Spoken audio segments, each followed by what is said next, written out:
Hey, today I've been thinking about a few things regarding the Dallas Cowboys because it's my favorite NFL team. But you know, whenever people bring up the Cowboys, probably one of the most hated franchises in the NFL for various reasons, and it's fun just to talk trash about people's teams and whatnot. Sometimes we take it a little bit too far, but that's not what this video is about. I'm actually here to address, something that people like to say about the Cowboys in particular, about Cowboys being chokers, or specifically about Tony Romo and about interceptions and whatnot. And I've done a few videos in the past about this, and I'm always talking about Tony Romo because I do believe that he gets a lot of criticism that he doesn't deserve. Mainly because I think uh, that it just being a Dallas Cowboys quarterback gives you the limelight, gives you the spotlight. People talk about you, so if you make a mistake, it gets just huge. People blow it out of proportion, and that's actually a point that goes to the whole team and specifically sits with Tony Romo. So people say, I see Tony Romo throw interceptions. I see the Cowboys lose game. Blah blah blah. Whatever anything you got to say out there about that. But failing to realize, they say I see Tony Romo do that more than other people. But when I look up the stats and when I look up things, I was telling you in the video, the last video I did about Tony Romo, he's actually got a better percentage of like touchdown interceptions than a lot of the quarterbacks in the league right now. More quarterbacks who are still playing right now have thrown more interceptions than Tony Romo. But people don't talk about that. And I found out one of the reasons why, or at least this is my working hypothesis. I want you guys to offer some feedback on it. But because Dallas is, America's team, that's debated. A lot of people will say, you know, not necessarily America's team as in like everyone's favorite team, but a team that gets a lot of the spotlight, a team that's always in the media, a team that a lot of people are talking about because they are the Dallas Cowboys.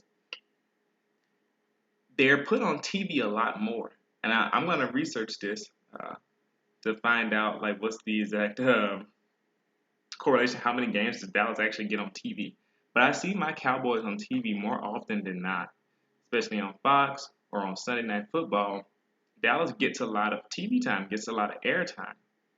And so with that, of course you would see Dallas lose more games than any other team.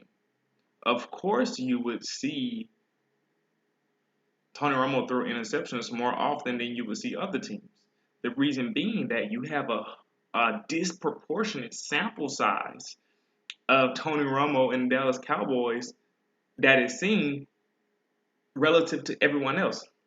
You see the Dallas Cowboys more than you see the Pittsburgh Steelers. You see the Dallas Cowboys more than you see the New England Patriots. You see the Dallas Cowboys more than you see the Atlanta Falcons. You see the Dallas Cowboys more than you see the New York Giants. Basically, what I'm saying is that Dallas is on TV all the time. So when they make a mistake, you're going to always see it. And because of that, I think people get in their head that, oh, Dallas is always making mistakes and they're always choking, but not realizing that other teams are doing these things as well. It's just that you don't see it. And that's why, and I think that backs up, when I was saying about the stats and stuff, Romo doesn't have that many interceptions. I mean, over the course of his career, I mean, there's always going to be a lot. But what I'm saying is that compared to, other people, like I said, Eli's thrown way more. Phillip Rivers has thrown more. These guys have thrown more interceptions, but they don't get talked about. And yeah, I think one of the main reasons that we're on TV more often than not. And also, of course, there's this aspect of the fact that the QB position is overvalued. Yes, I repeat, overvalued. A lot of people like to say that quarterbacks make and break a team, that quarterbacks determine a team's success, but I don't believe that's true at all, actually. You need a full team to win games and to win a Super Bowl and to get to the playoffs. You need a full team game. You need great coaching. You need right personnel. You need right draft evaluators. And it's great to have a great QB because that does enhance your chances of winning, but they do not win or lose a game per se. So that's my idea. I'm thinking that the reason why this criticism is so disproportionate to Tony Romo and the Dallas Cowboys is because the sample size of the amount of times you see them on TV is way larger than you see other people. I think if we saw the Pittsburgh Steelers every week, people would be talking about how Big Ben over his career has turned the ball over quite a few times.